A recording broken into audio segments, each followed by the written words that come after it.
Krishna. 1896 September 1 കൊൽക്കത്തയിലാണ് Srila Prabhat ജനിച്ചത്. പിതാവ് ഗൗർ മോഹൻ ദേ, മാതാവ് രജനി. അദ്ദേഹത്തിൻ്റെ പേര് അഭയ്ചരൺ ദേ എന്നായിരുന്നു. അദ്ദേഹത്തിൻ്റെ പിതാവ് പരിശുദ്ധ കൃഷ്ണ ഭക്തനായിരുന്നതിനാൽ സ്ഥിരമായി വൈഷ്ണവരെ വീട്ടിൽ ക്ഷണിക്കുകയും പ്രസാദം നൽകുകയും ചെയ്തിരുന്നു. അഭയ്ചരൺ വളർന്നപ്പോൾ ശ്രീകൃഷ്ണ ഭഗവാനിൽ കൂടുതൽ ഉറച്ച ഭക്തിയുള്ളവനായി മാറിക്കൊണ്ടിരുന്നു. കോളേജ് കാലഘട്ടത്തിൽ അദ്ദേഹം ഗാന്ധിയൻ ആദർശങ്ങളോട് ഒരുപാട് ആകർഷിതനായിരുന്നു. അദ്ദേഹം ചില സുഹൃത്തുക്കളുടെ നിർബന്ധത്തിന് വഴങ്ങിയാണ് ശ്രീല ഭക്തി സിദ്ധാന്ത സരസ്വതി ടാക്കൂറിനെ സന്ദർശിക്കാനെത്തിയത്. അതിലൂടെ ആത്മീയ ഉണർവ് ലഭിക്കുകയും ജീവിതത്തിൻ്റെ വഴിത്തിരിവായി മാറുകയും ചെയ്തു.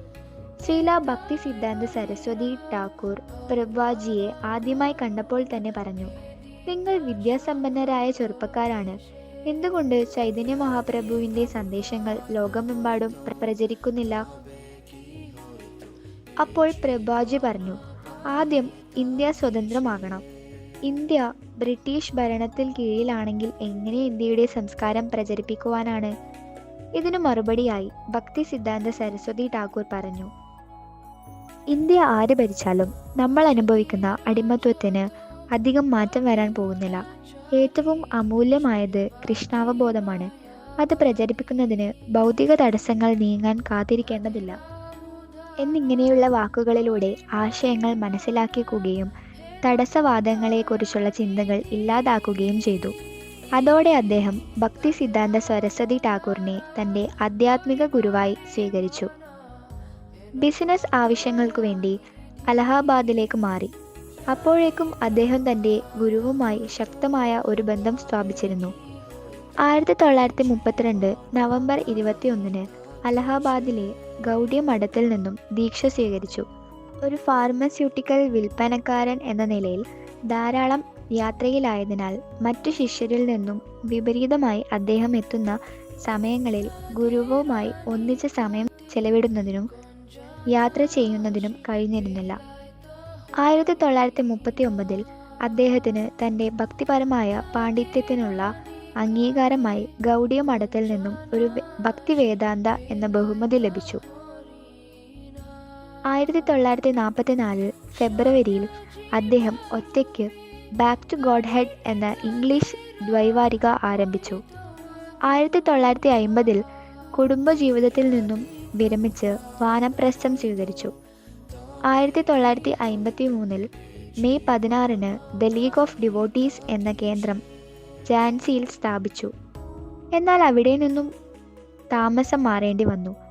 1955 വൃന്ദാവനത്തിൽ താമസിച്ച് ശാന്തമായ അന്തരീക്ഷത്തിൽ എഴുതുകയും ഡൽഹിയിലേക്ക് യാത്ര ചെയ്ത് സാഹിത്യങ്ങൾ വിതരണം ചെയ്യുകയും ചെയ്തു. ബാക്ക് ടു ഗോഡ് ഹെഡ് മാസിക 12 മാസം പുറത്തിറങ്ങിയ ശേഷം പണം തീർന്നതിനാൽ അച്ചടിക്കാനാവില്ലെന്ന് പ്രിന്റർ പറഞ്ഞു. എന്നിട്ടും അദ്ദേഹം എഴുത്തു തുടർന്നു. വൃന്ദാവനത്തിലെ ശ്രീ രാധാ ദാമോദർ ക്ഷേത്രത്തിൽ താമസിച്ചുകൊണ്ട് അദ്ദേഹം 18,000 ശ്ലോകങ്ങളുള്ള ശ്രീമദ് ഭാഗവതത്തിൻ്റെ വ്യാഖ്യാനവും വിവർത്തനവും എഴുതുവാൻ ആരംഭിച്ചു. 1959 സെപ്റ്റംബർ 17 മധുരയിൽ വച്ച് സന്യാസ ദീക്ഷ സ്വീകരിച്ചു. ഭക്തി വേദാന്ത സ്വാമി സന്ദർശിക്കുന്ന ഓരോ വീടുകളിൽ നിന്നും ആഹാരത്തിന് പകരം എഴുതുവാനായി പേനയും പേപ്പറും നൽകുവാൻ അഭ്യർത്ഥിച്ചു. 40 വർഷത്തോളം ആധ്യാത്മിക ഗുരുവിൽ നിന്നും ലഭിച്ച നിർദ്ദേശങ്ങൾ പ്രചരിപ്പിക്കുന്നതിനുള്ള കഠിന പരിശ്രമങ്ങൾക്കൊടുവിൽ പാശ്ചാത്യ രാജ്യങ്ങളിൽ ഭഗവാന്റെ സന്ദേശം എത്തിക്കുന്നതിലേക്ക് ശ്രദ്ധ തിരിച്ചു. 1965 ഓഗസ്റ്റ് 13 വെള്ളിയാഴ്ച 9 മണിക്ക് പുറപ്പെടുന്ന ജലദൂത എന്ന ചരക്കു കപ്പലിൽ അദ്ദേഹം അമേരിക്കയിലേക്ക് യാത്രയായി. ബംഗാൾ ഉൾക്കടലിലൂടെ കനത്ത മഴയിൽ സാവധാനം നീങ്ങവേ പ്രക്ഷുബ്ധമായ കടലിലൂടെയുള്ള യാത്രയിൽ തലകറക്കം, ഛർദി എന്നിവ ഉണ്ടാവുകയും അറ്റ്ലാന്റിക് സമുദ്രത്തിലൂടെയുള്ള യാത്രയിൽ 2 തവണ ഹാർട്ട് അറ്റാക്ക് സഹിക്കേണ്ടി വരികയും ചെയ്തു. ആ രാത്രിയിൽ ഭഗവാൻ അദ്ദേഹത്തിൻ്റെ നിരവധി അവതാരങ്ങളോട് കൂടിയ നൗകയിൽ സ്വപ്നദർശനം നൽകുകയും സംരക്ഷിക്കുമെന്ന് ഉറപ്പ് നൽകുകയും ചെയ്തു. ആ യാത്രയിൽ പതിവിൽ നിന്നും വിപരീതമായി അറ്റ്ലാന്റിക് സമുദ്രം ശാന്തത പാലിച്ചു. 1965 സെപ്റ്റംബർ 17 പുലർച്ചെ കോമൺവെൽത്ത് തുറമുഖത്ത് എത്തിച്ചേർന്നു. അദ്ദേഹത്തിൻ്റെ കയ്യിൽ വിവർത്തനം ചെയ്യപ്പെട്ട ഭക്തിസൂക്തങ്ങളല്ലാതെ അദ്ദേഹത്തിൻ്റെ കയ്യിൽ മറ്റൊന്നുമില്ലായിരുന്നു. അദ്ദേഹത്തെ വരവേറ്റത് ശാന്തിയും സമാധാനവുമില്ലാത്ത അമേരിക്കയിലെ അന്തരീക്ഷമായിരുന്നു. എന്നാൽ അദ്ദേഹം സ്വയം അനുഭവിച്ചറിഞ്ഞ ആത്മീയ ആനന്ദം എല്ലാവർക്കും പകർന്നു നൽകി. ന്യൂയോർക്ക് പട്ടണത്തിൻ്റെ തിരക്കായ തെരുവുകളിൽ ഒരു നാടോടിയെപ്പോലെ അദ്ദേഹം നിന്നു. ക്ഷേത്രം സ്ഥാപിക്കുന്നതിന് മറ്റ് സഹായങ്ങൾക്കുമായി പല പല മേലധികാരികൾക്കും കത്തയച്ചെങ്കിലും ഫലമുണ്ടായില്ല. സ്വന്തം ആഗ്രഹങ്ങൾ നിയന്ത്രിക്കുക, ഭഗവാനോടുള്ള സ്നേഹം വർദ്ധിപ്പിക്കുക എന്ന ആശയം അവിടെ പറയുക എന്നത് ഏറ്റവും അപകടകരമായ കാര്യമായിരുന്നെങ്കിലും അദ്ദേഹം അതുതന്നെ ചെയ്തു. കാരണം അദ്ദേഹത്തിൻ്റെ ഗുരുവിൻ്റെ ആഗ്രഹം അതായിരുന്നു. ഇന്ത്യയിൽ നിന്നും വന്ന സന്യാസിയുടെ മാഹാത്മ്യം തിരിച്ചറിഞ്ഞവരെല്ലാം അദ്ദേഹത്തോടൊപ്പം ചേർന്നു. പ്രഭുജി എല്ലാവരെയും സ്വാഗതം ചെയ്യുകയും എല്ലാവർക്കും സ്വയം ഭക്ഷണം പാകം ചെയ്ത് പ്രസാദം നൽകുകയും ചെയ്തു. ആ സമയത്ത് ലഹരി മരുന്നുകൾക്കിരയായി അധപ്പതിച്ചു കിടന്ന ഒരു ജനസമൂഹത്തെ അദ്ദേഹം ഹരേ കൃഷ്ണ മഹാമന്ത്ര ജപത്തിലൂടെ ഉദ്ധരിച്ചു.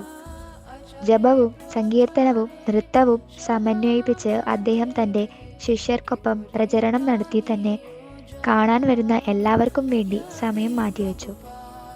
രാത്രി എല്ലാവരും ഉറങ്ങിയ ശേഷം അദ്ദേഹം ഭഗവത്ഗീത, ഭാഗവതം, ഗോസ്വാമിമാരുടെ ഗ്രന്ഥങ്ങൾ എന്നിവ വിവർത്തനം ചെയ്തുകൊണ്ടിരുന്നു. നമ്മുടെ ക്ലേശങ്ങൾക്ക് കാരണം കൃഷ്ണാവബോധത്തിൻ്റെ അഭാവമാണെന്ന് പറഞ്ഞു നൽകുകയും വിദേശികൾക്ക് ഇന്ത്യയുടെ സംസ്കാരവും ഭക്തിയുടെ ലഹരിയും പകർന്നു നൽകി. ഓരോ ശിഷ്യരെയും മറ്റ് വിദേശ രാജ്യങ്ങളിൽ ഭഗവാന്റെ സന്ദേശങ്ങൾ എത്തിക്കുന്നതിനായി അയച്ചു. 1966 ജൂലൈ 20 അന്താരാഷ്ട്ര കൃഷ്ണാവബോധ സമിതിയെ സംയോജിപ്പിച്ചു. 1970 ജൂലൈ 29 ഭക്തിവേദാന്ത ബുക്ക് ട്രസ്റ്റ് വിവിധ രാജ്യങ്ങളിലായി സ്ഥാപിച്ചു. 1971 കമ്മ്യൂണിസത്തിൻ്റെ ആസ്ഥാനമായ മോസ്കോ സന്ദർശിച്ച് അവിടെ കൃഷ്ണാവബോധത്തിൻ്റെ വിത്തിട്ടു. 1972 അദ്ദേഹം ഭക്തിവേദാന്ത സ്വാമി ഗുരുകുല സ്കൂൾ സ്ഥാപിച്ചു. 12 വർഷത്തെ അദ്ദേഹത്തിൻ്റെ പ്രചരണ സമയത്തിനിടയിൽ 14 തവണ ലോകമെമ്പാടും സഞ്ചരിച്ചു. ജഗന്നാഥ് രഥയാത്ര മറ്റു രാജ്യങ്ങളിൽ തുടക്കം കുറിച്ചു.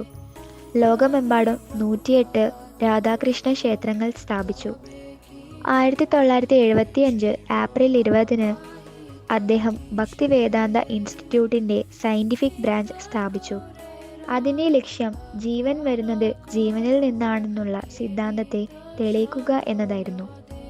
ഭൗതിക പരിണാമത്തിൻ്റെയും മുൻകാല നിരീശ്വരവാദത്തെയും യുക്തിവാദത്തെയും ഡാർവിനിസ്റ്റ് സിദ്ധാന്തത്തെയും വാദങ്ങളെയും തകർത്ത് തോൽപ്പിക്കാനായി. ഓരോ സെൻറ്ററിനും 10 കിലോമീറ്റർ ചുറ്റളവിൽ പ്രസാദ വിതരണം ഉണ്ടാകണമെന്ന് അദ്ദേഹം ആഗ്രഹിച്ചു.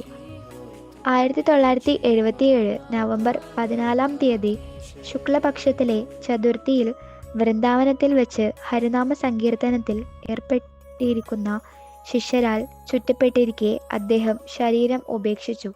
ശ്രീമദ് ഭാഗവതം അവസാന ശ്വാസം വരെ വിവർത്തനം ചെയ്തുകൊണ്ട് ശാന്തമായ അവസ്ഥയിൽ നാവിൽ വിശുദ്ധനാമം ചൊല്ലിക്കൊണ്ട് ആണ് അദ്ദേഹം ഈ ലോകം വിട്ടത്. ജഗദ്ഗുരു ശ്രീല പ്രഭുജി സഹിച്ച ത്യാഗത്തിൻ്റെയും യാതനകളുടെയും ഫലമായാണ് ഇന്ന് നമ്മൾ കാണും വിധത്തിൽ എല്ലാവർക്കും കൃഷ്ണാവബോധം പരിശീലിക്കുന്നതിനും അതിൽ അധിഷ്ഠിതമായ ജീവിത രീതി പിന്തുടരുന്നതിനും സാധിക്കുന്നത്. അതിനാൽ എല്ലാവരും ആ പരമ ആചാര്യനോട് കടപ്പെട്ടിരിക്കുന്നു. അദ്ദേഹത്തിൻ്റെ പാദപത്മങ്ങളിൽ കോടി കോടി പ്രണാമങ്ങൾ. ഹരേ കൃഷ്ണ.